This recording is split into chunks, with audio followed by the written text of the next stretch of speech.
Imagine sitting in a small, windowless room for hours, exhausted, confused, and pressured by authority figures insisting you've done something terrible. You know you're innocent, but after relentless questioning, promises of leniency, and the threat of harsh punishment, you begin to wonder if saying what they want you to hear is the only way out. False confessions are more common than most people realize, and they often start in the interrogation room.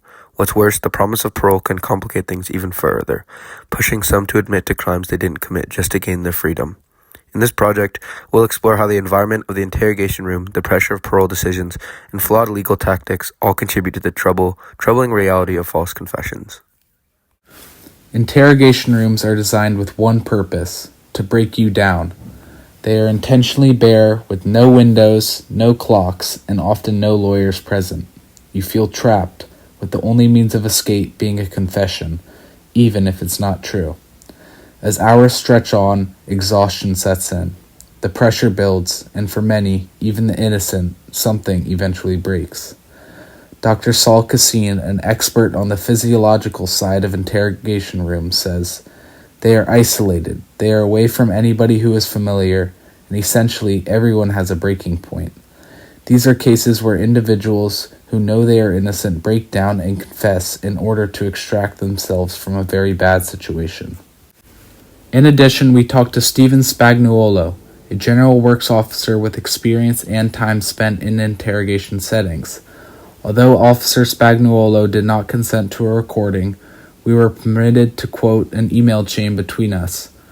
From the very beginning, Spagnuolo made it very clear that in law enforcement, people call them interview rooms, changing the name of the setting as a tactic to make them seem less intimidating. Research shows that interrogations lasting over 6 hours drastically increase the chance of a false confession. Prolonged isolation and pressure can wear down anyone, regardless of background, intelligence, or innocence. In bad conditions, anyone can be pushed to say something they don't mean to escape the situation.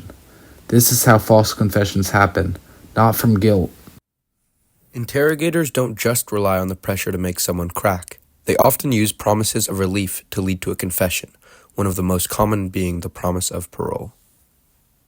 For someone facing long years in prison, the idea of parole can be powerful. Freedom is within reach and is only one admission away. But this promise of release can become a new pressure that the suspect has to endure.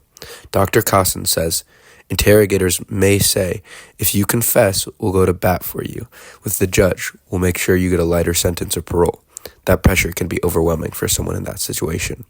In addition, Officer Spagnuolo gave an investigator's perspective to plea bargains and deals. He wrote, "I try to stay clear of offering anything like that during an interview. I don't want to allude to anything like that and have a good confession thrown out of the window." Spagnuolo's perspective shows that many officers do not want bad confessions either. Suspects will throw away their innocence for a chance at a lighter sentence or parole instead of pleading not guilty and spending years behind bars.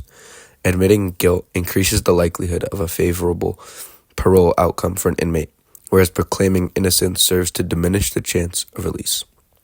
For many, it's not about justice, it's about getting out, even if it means confessing to something they didn't do. By 2021, innocent people in America have collectively served over 25,000 years in prison for crimes they did not commit. False confessions don't just affect the person's confession, they have consequences that ripple through the justice system. Once someone confesses, it is nearly impossible to reverse the damage done. Even after an innocent person is exonerated, the damage remains.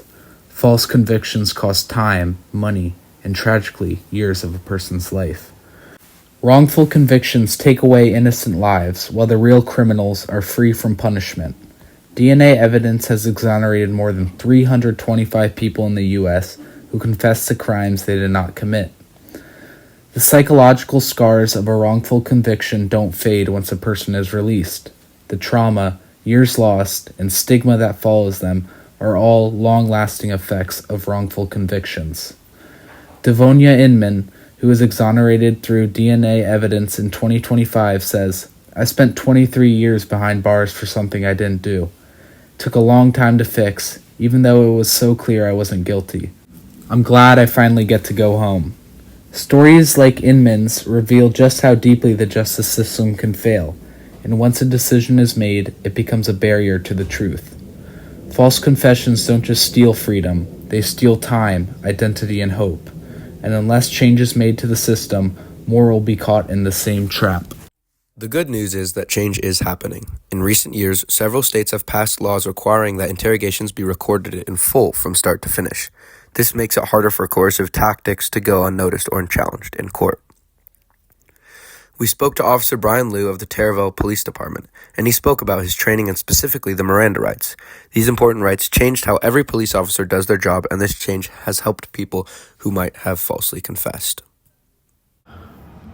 We were taught in academy what the Miranda rights are, what it means, and then we when we read the Miranda, we have to read it verbatim per our I guess what we learned. Police departments across the country are retraining officers in proper interrogation techniques, focusing on building trust rather than extracting confessions at any cost. Experts such as Guha Krishnamurthy argue that the reliance on confessions in the criminal justice system influences individuals to admit guilt. Guha advocates for the abolishment of confessions as evidence as he believes it imposes a significant harm on defendants.